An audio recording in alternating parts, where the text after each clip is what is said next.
前幾個星期咧就做咗條片咧，就關於濃雞湯嘅。咁其中咧有講到就係雞包翅啦。咁我今集咧就想講翻咧點樣去浸發魚翅嘅喎，同埋咧講下魚翅嘅種類。講起食魚翅咧，就有啲人反對食魚翅嘅，因為咧殺鯊魚嗰個過程咧，就佢哋覺得好殘忍啊。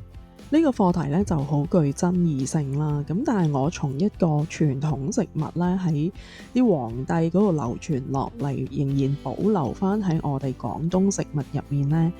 我就從一個欣賞粵菜嗰個工藝嗰個角度去睇呢件事咯。呢啲天九翅嘅相呢，其實係我喺啲大嘅酒樓啦，同埋喺一啲老嘅店鋪嗰度見到嘅。咁其實呢，呢啲係好珍貴嘅魚翅嚟啦，同埋呢做魚翅嗰個工序呢係好繁複嘅喎。呢幅圖呢，左手邊呢就係啲魚翅呢，佢係啲針呢係好靚、好金色、好粗嘅，咁佢係爆晒針嘅。咁另外右手邊呢，就係一個包翅啦，咁佢嗰啲針呢，刺針呢就好短啦，同埋唔係好粗嘅啫。另外呢啲呢，就係翅仔嚟嘅喎，呢啲呢，就唔係我哋平時食開嗰啲魚翅嗰啲翅啦，咁佢係連埋一啲肉啊，同埋有少少骨嘅，咁愛嚟煲湯呢都幾好嘅喎，佢唔係好貴嘅咋，100-200蚊呢都有1斤嘅。另外咧，有陣時行過啲海味鋪咧，大家可能都會見到呢啲蒲魚翅嘅喎。呢啲蒲魚翅咧就唔係鯊魚翅嚟嘅，佢係一啲魔鬼魚啊，係魔鬼魚嘅鰭嚟嘅喎。呢隻蒲魚翅咧就可以愛嚟煲湯嘅。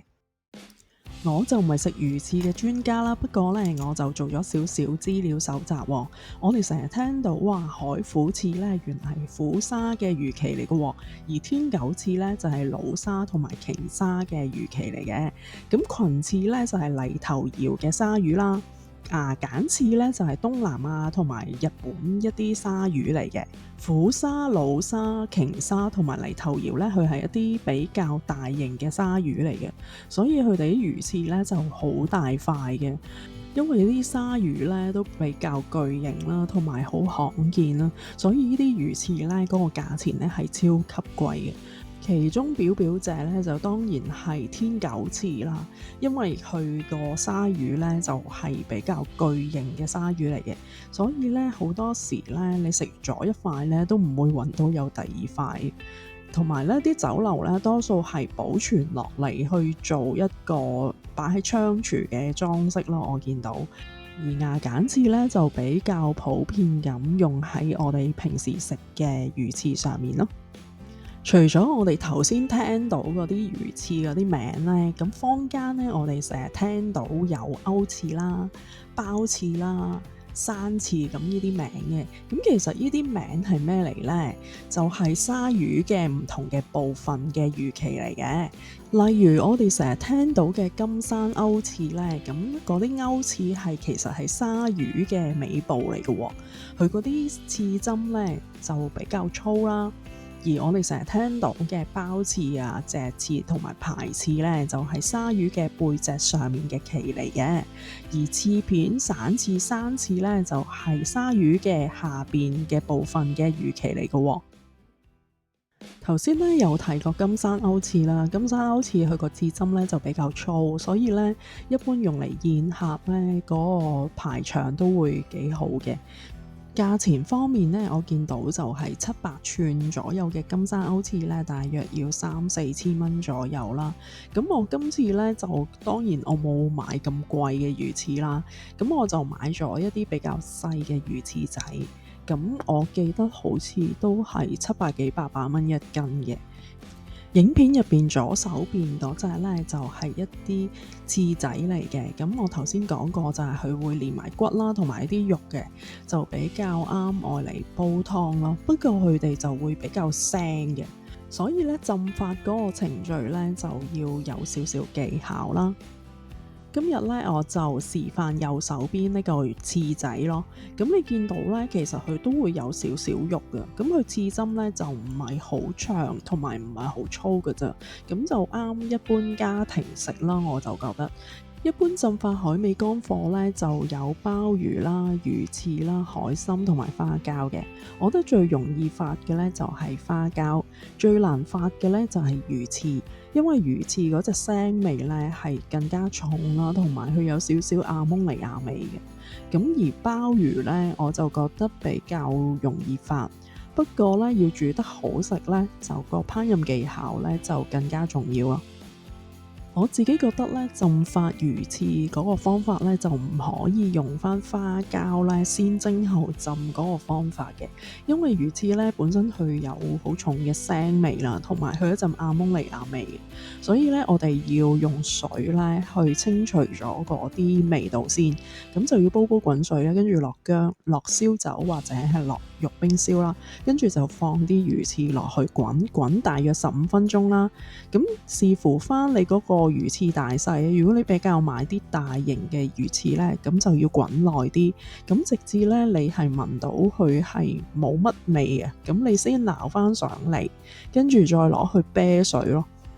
啤水啤大約10至15分鐘左右啦，跟住就可以擺落個玻璃盒嗰度啦，跟住就揾水浸佢1晚左右啦，再睇下個情況係點先。放咗雪櫃浸1晚呢，攞翻出嚟啦，其實我就覺得都比較硬身啊，所以呢，我就用滾水呢，再做多次呢，就焯佢10分鐘左右啦。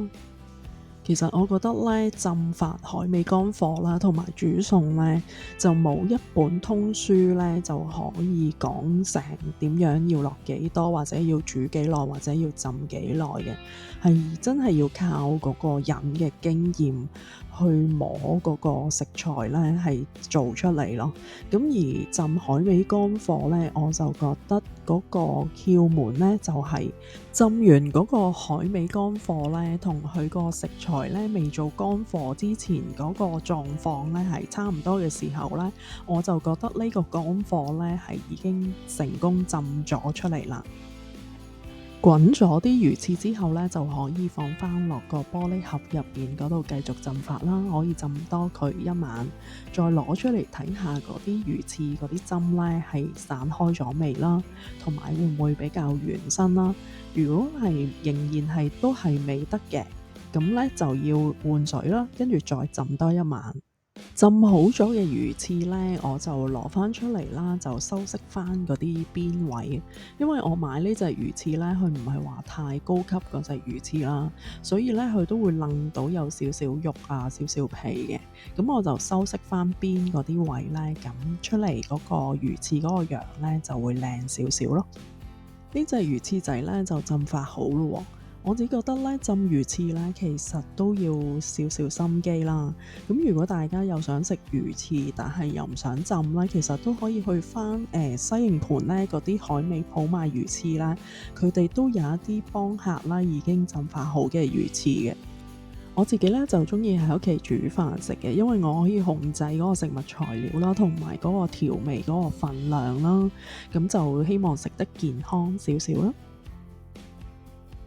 之前呢，我就拍咗條片啦，做一個龍雞湯咧去煮呢個魚翅嘅。大家如果有興趣咧，可以睇翻我呢條片啦。最後咧，我想送一條片俾大家喎，就係咧我喺海洋公園拍呢個水族館嘅海底世界。我就希望可以分享我自己嘅理念啦，就係如果要身體健康咧，就要均衡飲食同埋營養嘅，同埋咧有一點好重要嘅就係珍惜我哋嘅食物啦。就算嗰種食物咧係個供應咧可以無限量都好啦，我哋都要珍惜翻我哋嘅食材咯。